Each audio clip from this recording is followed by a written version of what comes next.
pipe driving, structural works, architectural works, which includes water system, pinion types, flooring.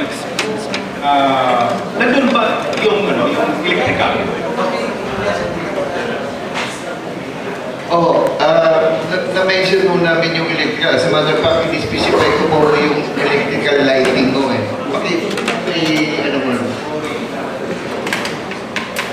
Yung first place. Yan o.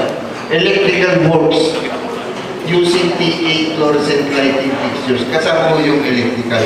Ang hindi mo kasama doon sa electrical, yung power cable, yung transformer, at saka yung genset, yun ang hindi kasama doon sa electrical. Pero lahat doon nung power, yung outlet, yung lighting, yung kasama mo lahat yun.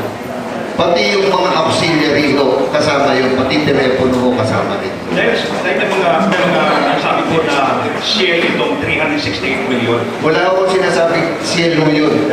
In-specify ko sa inyo kung ano-ano ho yung kasama doon sa 368 million. At ayan ho, nandiyan pa ho yung sinasabi. I never mentioned share.